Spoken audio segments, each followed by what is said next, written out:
بسم الله واللهم صل وسلم وبارك على سيدنا محمد وعلى اله وصحبه وسلم. بصوا الجمال، ما شاء الله عليها. كيكه برتقانيه واحده بس، اسمها كيكه البرتقانه الواحده. ازاي؟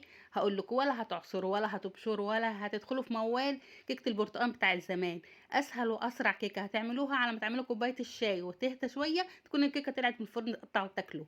بسم الله ما شاء الله، اسرع واسهل واجمل واطعم كيك. والله والله والله اسهل واسرع كيك عملتها كيكه برتقال. ريحه ماليه البيت وفي منتهى الجمال. هي المكونات بتاعتها كلها 3 بيضات كبار او 4 صغيرين، معلقه خل كبيره، باكو فانيليا، باكو بيكنج باودر او كيك شيف، كوبايتين دقيق، مع كوبايتين سكر، وكوبايه زيت، يكون زيت نباتي نضيف. اهم حاجه يكون زيت نضيف ملوش ريحه، علشان خاطر هو ده ما يطلعش ريحه، مع ان البرتقال ولا محتاج فانيليا ولا محتاج اي حاجه، هو بيغطي ريحته وطعمه على كل حاجه. اول حاجه هنجيب الدقيق ونحط عليه ذره ملح، ونكون مقلبينه كويس جدا او نخلينه كمان يكون افضل، ونروح حاطين عليه الباكو كله على بعضه، ونفضل نقلب نقلب. اهم حاجه في المرحله دي نقلب كويس جدا. نجيب البيكنج باودر او الكيك شيف علشان خاطر يدخل في كل الاجزاء بتاعه الدقيق. وبعد ما هنقلب الدقيق هنشوف بقى مع بعض خطوه بخطوه البرتقانه دي هتدخل الخلاط ازاي، وهنعمل فيها ايه، وهنشوف النتيجه شكلها زي ما شفتوها في الاول كده. لون وطعم وريحه تحفه، اقسم بالله تحفه. اول مره تطلع كيكه بالجمال ده، ومن اول مره ناجحه مليون في الميه. هتجيب الخلاط وهتجيب الاربع بيضات الصغيرين او الثلاثه الكبار على حسب حجم البيضه عندك، وتحطيهم في الخلاط. المواد السائله لوحدها والمواد الجافه زي ما احنا متعودين لوحدها. هنضرب الاربع بيضات وهنحط عليهم باكل فانيليا، 4 كبار أو 3 صغير، 3 كبار أو 4 صغيرين. هنحط باكل فانيليا على الأربع بيضات، أو مش عايزة تحطي فانيليا خالص مش مشكلة، عايزة تحطي الفانيليا اللي هي بتاعة البرتقال حطيها، بتزود النكهات، مع إن البرتقال هايص يعني في ريحته مش محتاج حاجة. وهنحط كوبايتين الدقيق، سوري، كوباية ونص سكر. كوبايتين دي كوباية ونص سكر. على الأربع بيضات هنحط كوباية ونص سكر وكوباية الزيت النباتي النضيف، وباكل فانيليا. دي الحاجات اللي هي السايله في الخلاط، وهنشوف هنحط الخل امتى هو كمان. كل حاجه هتيجي في اوانها، وهنشوف مع بعض البرتقانه الجميله دي هتدخل الخلاط ازاي وهنعمل فيها ايه. اتفرجوا اتفرجوا اتفرجوا، بصراحه حاجه في منتهى الجمال. هنشوف مع بعض. يلا، البرتقانه هي اتغسلت كويس جدا طبعا، هنحطها في البرتقان في الخلاط. هنجيب البرتقانه مغسوله كويس جدا ومنضفينها ومنشفينها، وهنروح جايبين السكينه شايلين بس الحته اللي من فوق والحته اللي من تحت، مش هنعمل اكتر من كده اهو. هنشوف مع بعض. مفيش اجمل من كده واسهل. بصوا في منتهى السهوله اتعملت، والله في منتهى السهوله والسرعه. شلنا بس الحته اللي من فوق والحته اللي من تحت، خلاص على كده. كنا بنقعد نعصر بالكيلو برتقان عشان نطلع كوبايه برتقان اهي، ونقعد نبشر بقى بالمبشره وهي طلعنا من تحت ومن فوق والحته اللي في النص البيضه دي. وخلاص على كده هنقطع بقى البرتقانيه شويه كده علشان خاطر نعرف نحطها في الخلاط والخلاط ما يجرالوش حاجه. اهو هنقطعها قطع صغيره شويه على قد ما تقدر. لو في حتت بيضه في النص عايزه تشيلها شيلها، مش عايزه تشيلها ما فيش اي مشكله، سهلي على نفسك وخلصي على طول. يعني ممكن وانت واقفه كده بعد الغدا، بعد ما تعملي كوبايه الشاي، تروح عامله صينيه الكيك دي، منتهى السهوله. والبرتقال مفيش اكتر منه في السوق دلوقتي، وكله ميه ما شاء الله عليه، وبرتقال مش كبيره قوي يعني. سوري. الحمد لله على كل شيء. اللهم صل وسلم وبارك على سيدنا محمد وعلى اله وصحبه وسلم. اذكروا الله وادعوا لفلسطين، ربنا يفك كربها يا رب، والسقعة والشتاء اللي هم فيه ده يا رب يفك كرب الجميع يا رب، واصلح الاحوال لنا جميعا يا رب، دعواتكم. بصوا قطعنا البرتقانه كويس جدا، يعني على قد ما تقدري على حسب الخلاط بتاعك، عشان خاطر برضو ايه في الاول في الاخر دي فيها قشر عشان ما تبوظيش الخلاط بتاعك. هنحط بقى البرتقانه كلها كده متقطعه فوق السوائل اللي حطيناها اهو. بصوا مفيش اجمل من كده، يعني هنسهل اكتر من كده على نفسنا ايه. كل الحكايه كوبايه ونص سكر وبرتقانه وكوبايتين دقيق والبيض، خلاص على كده. كلي احلى صينيه كيك، والله تحفه. يلا بص بالراحه بقى، قبل ما تضربي مره واحده تبداي تحركي السوائل كلها والمكونات اللي في الخلاط كلها واحده واحده كده، تك تك تك، عشان الخلاط برضو ايه، ما نعملش صينيه كيك وبعدين نروح نصلح الخلاط، يعني حرام.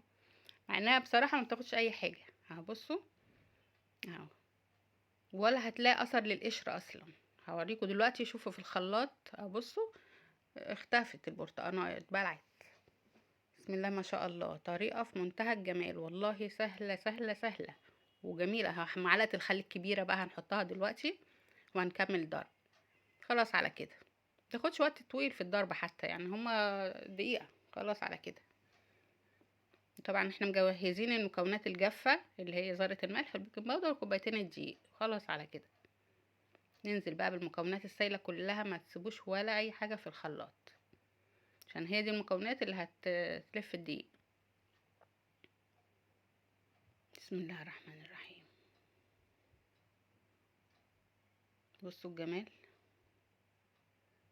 الريحة باينة من دلوقتي، الريحة من قبل ما تدخل الفرن، الريحة باينة من دلوقتي. طبعا احنا قبل ما بنبدأ بنكون مسخنين الفرن، مشغلينه على 180 وسايبينه يجهز.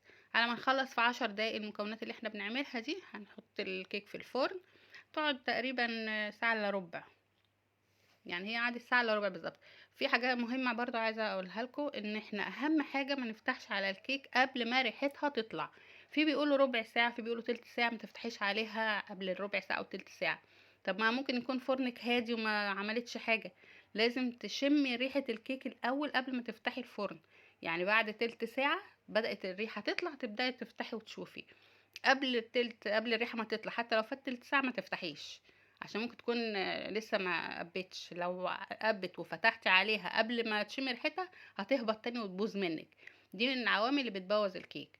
هنا بنقلب المكونات كلها. السباتولا المضرب البيض ما بيجيبش من تحت قوي، هجيب دلوقتي السباتولا هقلب واجيب من تحت الدقيق عشان ادخل كل المكونات في قلب بعض.